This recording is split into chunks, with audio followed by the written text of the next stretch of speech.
Did catch Mo, so there was that Viper utility down and out for the post plant, but those positioning from XMD was just perfection. They played that really well. They didn't really peek when SLR was trying to take the side and waited until that spike just ticked down and down. The incendiary as well also on the spike to help.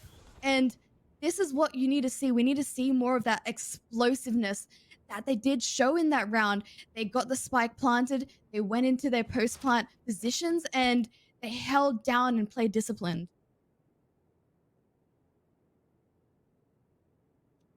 Yeah, but it's very disciplined here for TMX. Yeah. You can see they're waiting. They're kind of not really moving. Yeah, they don't want anything to do. This is different. This is a very different momentum than what we've seen before. Yeah, and it's interesting. I'm actually, curious to see how SLR plays with this, because they're so used to these aggressive approaches, and it was working very well for TMX. But now we can see.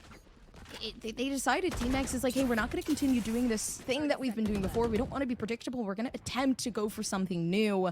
But it does seem like the Terror's going to be able to catch them out.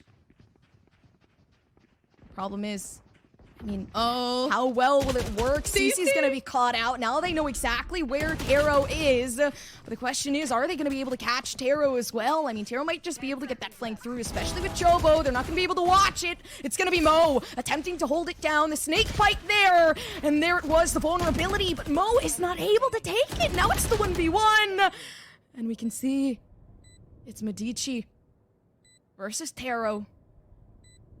In a 1v1 situation, but Taro doesn't have a lot of health here. Slowly, the peak. You can see the timing is very important here. Timing. Taro has it, gonna go straight under tube and try to take a different angle, and this might actually work in the approach. And the 1v1 completely run out from Taro. Beautiful, beautiful clutch up. Now we're gonna see that defusal, getting that 7th round in. Beautifully done from SLR.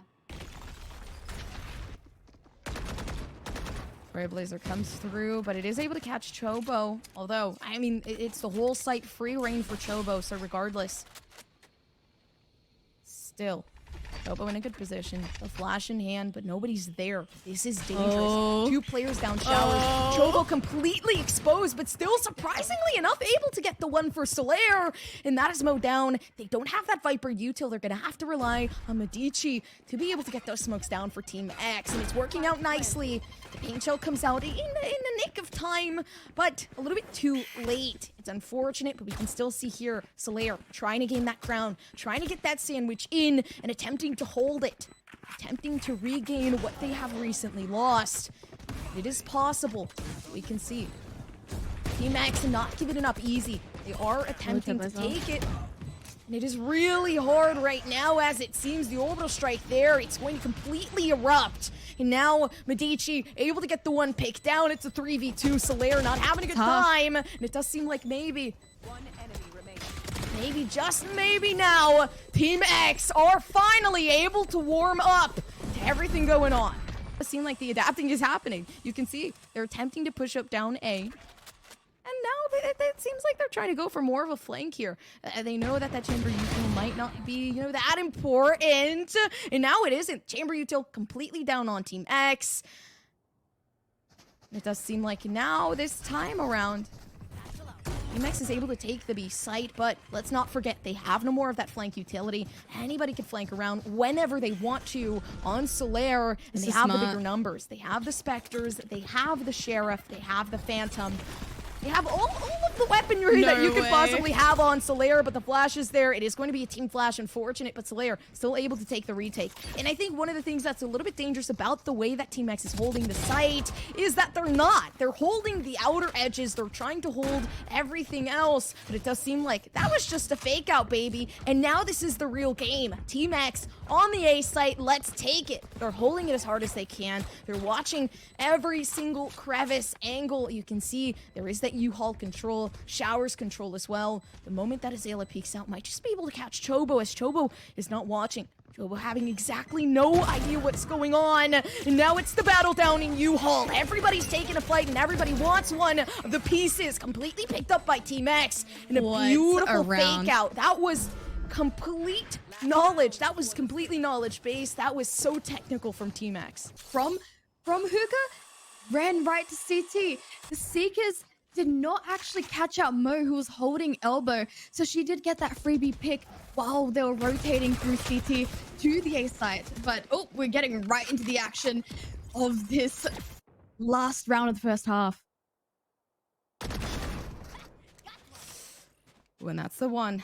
That's the reach down. Chobo can't have that util for retake anymore. And honestly, Team X, 7-5, that's actually a pretty good way to end it off, especially since they were recently 7-0. You know, that's difficult in itself. You do not want to lose 7-0. You don't want to lose 10-0, 12, whatever.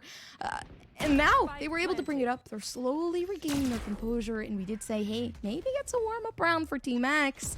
But SLR are faltering. They don't know how to really adapt to these plays going on. And I also think Team X took a different approach. They're no longer going for, you know, that simpleness that they had before.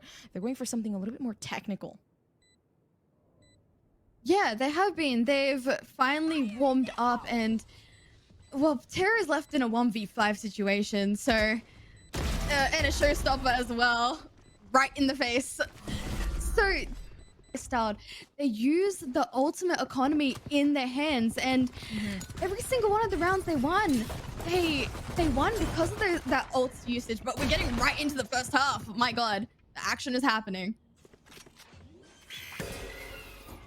Yeah, and the flash there, CC has to back off, and I feel like it could have been a faster momentum if we had CC there, but everybody's grouping up down U-Haul. Doesn't really matter at this point when you have Team X having that partnership, having that buddy system, holding hand by hand, and you can see that straight line coming out, but it's gonna be hard. That's gonna shut that down. Hey, it's no longer middle school. Well, let's walk like regular people. Let's not go single file, because that's gonna end up being that punishment. But we can see the defusal came through, and Team X able to take that first round in. I like how they did go for that U-Haul control, and then instead of focusing on all the team fights, Taro was just sitting there in that sky smoke placed by Heart and just got the diffuse off. And because of all that attention that was on U-Haul, all that distraction, that was just a free diffuse, basically. One enemy remaining. One enemy. Yeah, and I mean, with the defusal there, it was one of those things where I don't know, it was the 2v2. It definitely was possible. I feel like SLR was just getting pressured back a little bit too much on the attack. Yeah. They were hiding themselves. You know, and I feel like a thing that I think is interesting is that both these teams aren't trying to take site control. They push back the moment they get that spike down, but then one of the detriments of that is that if you're not confident enough and able to retake the site, then I don't feel like you should be giving it up in general. You should be fighting for it. You should be fighting for those picks. You should be fighting for majority of site control. Like here, Team X, you can see they're pushing it forth. They're attempting to take it. Now, SLR attempting to fight back, and it's going to be one of those detriments as well, because SLR ended up buying this round, so they're going to be very broke with their economy in the next. We can see the flash comes through. Terra's left alone, and it's the one. But the damage isn't going to be enough. It's not going to take down Soph, so the better team play, and the better team play was in the hands of Team X.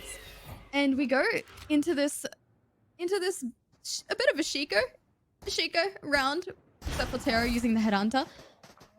So we can have a count out what Sheriffs can do, especially with a combination of util. Yeah, and I'm liking this Viper wall as well. It is keeping a lot of the chokeholds on the B site intact. You know, you can still watch that. You can see two players holding down an elbow, but here, the A site is going to be a battle on its own. You can see Terra attempting it, and it was the default here, attempting to take those picks here for SLR. Now we can see. I mean, Leah could definitely use some of her util here with that Pain Shell Cozy to try to push back, but we might actually see something happen here outside of TP.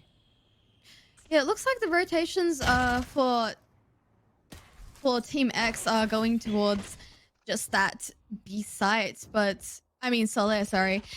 And I'm not too sure what they're doing there. Going in one by one for some reason.